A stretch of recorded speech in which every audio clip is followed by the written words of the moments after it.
Blackpink's name just landed on the Pop Golden Awards ballot alongside BTS and Taylor Swift. The same morning, Lisa walks out at SoFi for the World Cup opener. 2 signals, 1 Friday, and I've been bracing for this day all week. This is the Blackpink Daily Podcast. After a week of solo receipts, the Blackpink name gets recognized as a unit again today. We'll unpack that nominee list first. And then Lisa at SoFi. Sarah, after everything we said this week, I can't wait to see how this one actually plays out. So let's start with the ballot itself. Blackpink sitting next to BTS and Taylor Swift sounds huge, but I want to know which categories before we call it a coronation. Here's my question, though.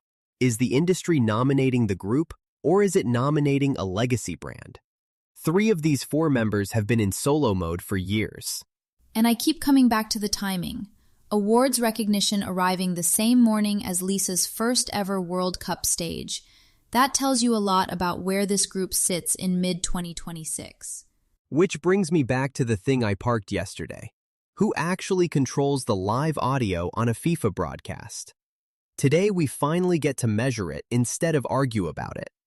We'll have the post-show read on that soon enough. For now, Ballot's real, the performance is today, and the week just got its loudest Friday. Here's midday. Every year, the nominee list is the first real temperature check on where global pop culture actually stands. And the Pop Golden Awards 2026 slate, unveiled this week and powered by RTM Promotions LLC, reads like a map of an industry that no longer has a single center of gravity. The Pop Golden Awards dropped their 2026 nominee slate, and Blackpink is on it next to BTS and Taylor Swift. It's run by RTM Promotions, fan-voted in every category, so we're looking at fan power here more than critic consensus. Fan-voted? Then put me in, coach. If Blinks can't move a ballot, nobody can. Sure, but here's what I'm watching.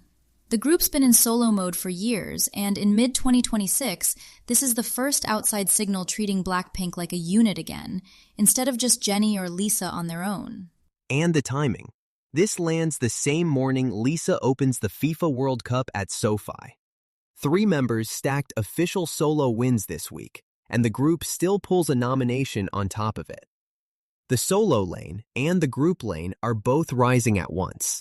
What I can't tell from this list yet is whether Jennie's Hot 100 run and Lisa's Vegas booking fed these nods, or whether the group-era catalog is still carrying it. The headline doesn't break that down. Either way, the industry's still counting them as a unit with real weight.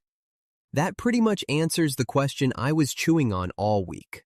And credit where it's due. This slate actually spans Seoul, Tokyo, Bangkok, Istanbul, Mumbai. Most shows say global and then load up on the same dozen Western names. Yeah, no. Bangkok on equal footing is a nice touch with Lisa front and center this week. If you follow Blackpink for the music, the moves, and the K-pop industry signals, try New Jeans Daily Podcast, a bunnies briefing on Minji, Hanni, Danielle, Haerin, and Haein, plus Comeback Watch and Adore/Hybe updates. Find it wherever you listen to podcasts.